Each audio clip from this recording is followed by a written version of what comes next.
बच्चों अपना जो लेसन है 10 ले रहे हैं अभी। ठीक है, इसमें क्या है, बच्चों युवाओं वृद्धजनों के लिए सहायक सेवाएं और संस्थान कार्यक्रमों का प्रबंधन करना। ठीक है, इस लेसन को पढ़ने के बाद हम क्या जान पाएंगे, अधिगम क्षेत्र क्या है इसका। इस अध्याय को पढ़ने के बाद यह समझ सकेंगे कि बच्चों और युवाओं वृद्धजनों के लिए सेवाएं संस्थान कार्यक्रम की आवश्यकता होती है। संस्थान और कार्यक्रम के प्रबंधन से जुड़े पहलुओं पर वर्णन कर सकेंगे। संस्थाओं और कार्यक्रम के प्रबंधन के संचालन के लिए आवश्यक जानकारी और कौशल की चर्चा कर सकेंगे। इस क्षेत्र में उपलब्ध करियर और रोजगार के अवसर की प्राप्त कर सकेंगे। महत्व क्या है इसमें, हम जानते हैं कि परिवार समाज की मूल इकाई होता है। इसका मुख्य कार्य अपने सदस्यों की आवश्यकताओं की देखभाल ध्यान रखना है। परिवार के सदस्यों में माता पिता, उनके विभिन्न आयु वर्ग के बच्चे, दादा दादी, नाना नानी शामिल। परिवार के संयोजन से एक दूसरे परिवार से भिन्न होते हैं, लेकिन अपने जीवन चक्र के विभिन्न चरणों में परिवार का संयोजन भिन्न होता है और सदस्य मिलकर एक दूसरे की आवश्यकता पूरा करने का प्रयास करते हैं। इसकी मूलभूत संकल्पनाओं की बात कर लेते हैं। हम बच्चों, युवाओं, वृद्धजनों से अधिक ध्यान क्यों केंद्रित कर पाते हैं? ऐसा इसलिए है क्योंकि हमारे समाज में संवेदनशील समूह है। संवेदनशील से क्या तात्पर्य है? संवेदनशील शब्द का अर्थ है समाज के उन व्यक्ति समूह से है जो प्रतिकूल परिस्थितियों में द्वारा प्रभावित होने की संभावना रखते हैं, जिस पर प्रतिकूल परिस्थितियों पर अधिक हानिकारक प्रभाव पड़ सकता है। बच्चे, युवाओं, वृद्धजनों के लिए संवेदनशील बनाता है, जिसके उत्तर इन समूह की आवश्यकताओं को समझ कर दिया जा सकता है। यदि किसी व्यक्ति की आवश्यकता दैनिक जीवन में क्रम में पूरा नहीं हो पाती है तो उस व्यक्ति की संवेदनशील बन जाता है। क्रिया क्षेत्र क्या है? कक्षा में 3 समूह में बांटी। कक्षा 11 में आपने सीखा है कि 1-2 बच्चे, युवा, वृद्धजन आवश्यकता की सूची बनाइए। प्रत्येक समूह के विशिष्ट आवश्यकता कम से कम 5-8 सूची बनाने का प्रयास कीजिए। इस समूह में मुखिया कक्षा में बाकी बच्चों की वह सूची। बच्चों की संवेदनशील क्यों होते हैं? बच्चे संवेदनशील होते हैं क्योंकि बाल्यावस्था सभी क्षेत्रों के तीव्र विकास की अवधि होती है। इस क्षेत्र में विकास के अन्य क्षेत्र के विकास को प्रभावित करते हैं। बच्चे के सभी क्षेत्र में इष्टतम रूप बढ़ने के लिए एक महत्वपूर्ण है। बच्चे के भोजन, आश्रय, स्वास्थ्य देखभाल, प्रेम, पालना, प्रोत्साहन आवश्यकता के समग्र रूप से पूरे देता है। प्रोत्साहन की आवश्यकता होती है, इसके समग्र रूप से पूरा किया जा सकता है। प्रतिकूल अनुभव और बच्चों के विकास को भी प्रभावित पड़ता है।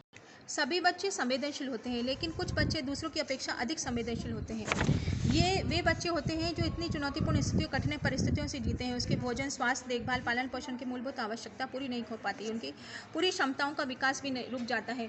बॉक्स में स्पष्ट रूप से बताया गया है कि बाल जनसंख्या के कुछ अनुपात में आवश्यकता को पूरा नहीं हो पाती है। लगभग 30 लाख बच्चे सड़क पर बिना किसी आश्रय के रहते हैं। विद्यालय पूर्व आयु के 3 में से सिर्फ एक बच्चे का प्रारंभिक अधिगम्य कार्यक्रम में भाग लेने का अवसर मिलता है। भारत में 6 से 14 वर्ष के बीच की आयु के आधे से भी कम बच्चे विद्यालय जाते हैं। कक्षा 1 में नामांकन करने वाले सभी बच्चों में 1/3 में कुछ ज़्यादा बच्चे कक्षा 8 में तक पहुंच जाते हैं। अन्य किसी न किसी कारण से विद्यालय छोड़ देते हैं। भारत में अधिक आंकड़ों के अनुसार 17 करोड़ बच्चे कम वास्तविक संख्या और अधिक हो सकती है। विश्व बैंक के अनुसार संख्या 44 करोड़ तक हो सकती है। कठिन परिस्थितियों में रहने वाले सभी बच्चों के विशेष देखभाल और संरक्षण की आवश्यकता होती है, लेकिन कुछ कानूनों का उल्लंघन कर सकते हैं अथवा गैर सामाजिक गतिविधियों के संलग्न हो सकते हैं।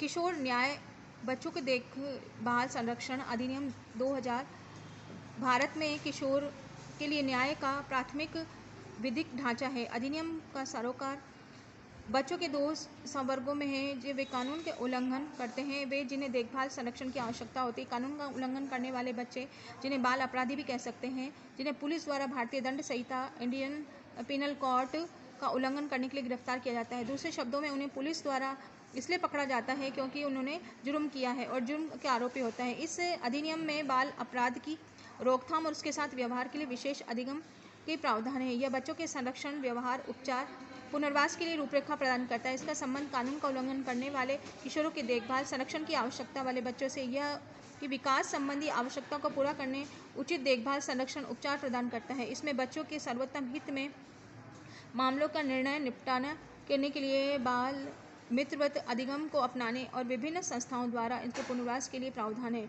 यह अधिनियम बाल अधिकार समझौते के अनुरूप इसके अनुसार देखभाल संरक्षण की आवश्यकता वाले बच्चे होते हैं, जिनका कोई घर निश्चित स्थान अथवा आश्रय नहीं होता है, जिनके पास निर्वहन का कोई साधन भी नहीं होता है। ये परित्यक्त बच्चे, सड़क पर पलने वाले बच्चे, घर छोड़कर भाग जाने वाले बच्चे, गुमशुदा बच्चे शामिल होते हैं। जो ऐसे बच्चे अभिभावक अथवा कोई होता है साथ होता है जो बच्चे पर नियंत्रण रखने के लिए अनुपयुक्त होता है, अथवा जहां बच्चे के मारे जाने और उसके दुर्व्यवहार होने व्यक्ति द्वारा उसके प्रति लापरवाही बरतने की संभावना रहती है। जो बच्चे मानसिक व शारीरिक रूप से विकलांग, बीमार व किसी लंबे या कठिन न होने के कारण बीमारी से पीड़ित होते हैं, उसके पास उसकी देखभाल सहायता के लिए कोई न हो, जिनके यौन दुर्व्यवहार अनैतिक कार्यों के लिए प्रताड़ित या दंडित किया जा सकता है। जो नशीली दवाओं के लत के अवैध व्यापार के लिए संवेदनशील, जो सशस्त्र विद्रोह, नागरिक विद्रोह, प्राकृतिक आपदा के शिकार हुए जिसके साथ अनुचित लाभ दुर्व्यवहार होने की संभावना होती है, इसके परित्यक्त अनाथ वेश्याओं के चुंगल से छुड़ाए गए बच्चे,